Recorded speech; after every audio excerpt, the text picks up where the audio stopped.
Unit 7, page 66. Watch the lecture. Part B. Listen for main ideas. I don't know about you, but I spent the entire weekend watching World Cup matches. In fact, my whole family did. We're big sports fans. And while some people think of sports as just a fun interest, social psychologists have a wider view.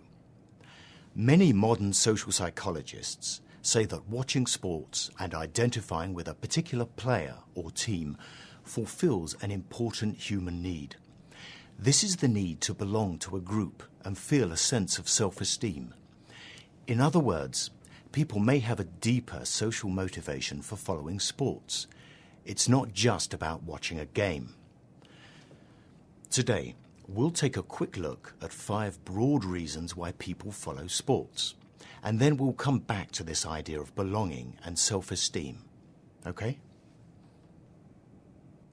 First off, people are motivated to watch sports because sports are really entertaining. Sports is performance art. We can observe superb athletes displaying their talent and dedication. For example, even if you don't particularly like sports, you can appreciate the gymnastic performance of an Olympic athlete, or an NBA player dunking a basketball, or a Wimbledon champion serving an ace, or a soccer player scissor-kicking a goal.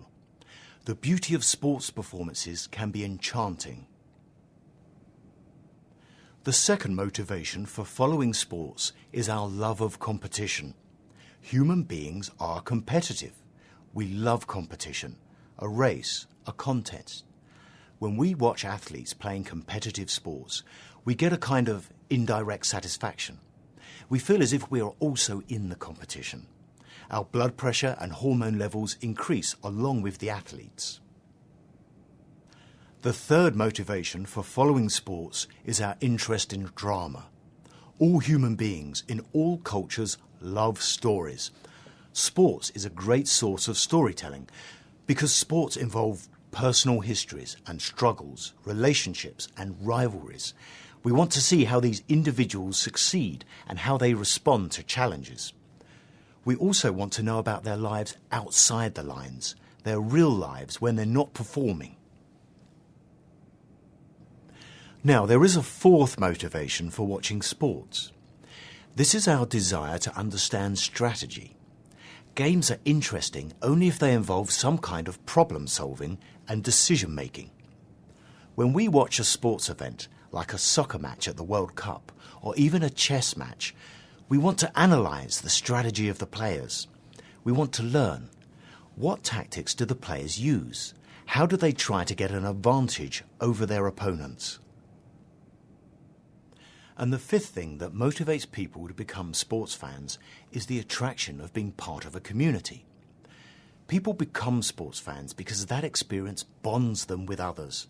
Being a fan allows individuals to feel like they're part of a group. They can experience a sense of belonging and acceptance.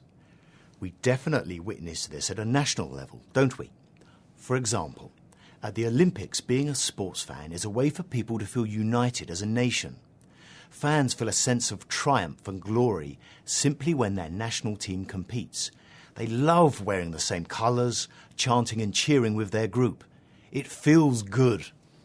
And fans can feel that they are involved, whether they are at the stadium or just watching at home. What's going on here? We can explain this with social identity theory, which was originated some 40 years ago by 2 British psychologists, Henry Teifel and John Turner. Social identity theory states that people behave in ways that increase their self-esteem. Self-esteem is a term in psychology that relates to mental health. We need self-esteem to be healthy. This includes self-respect, pride, and self-confidence.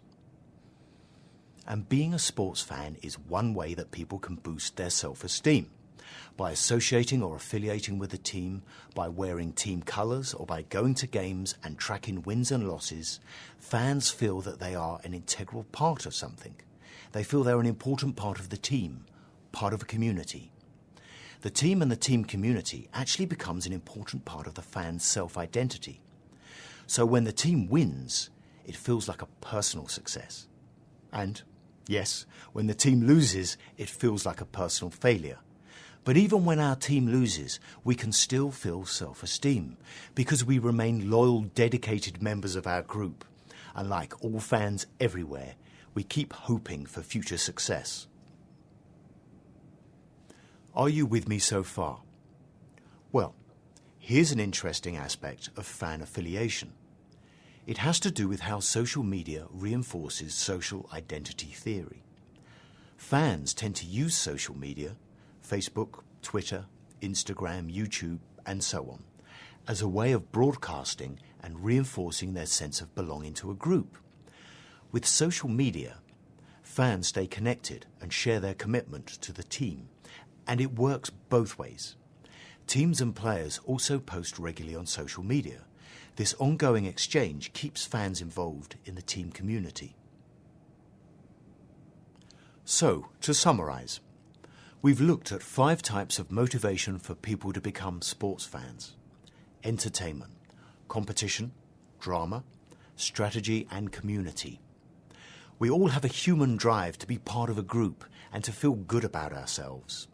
And being a sports fan is one way to do that. In the next class, we'll look at other kinds of social groups and how social identity theory operates in them. OK, team, that's all for today.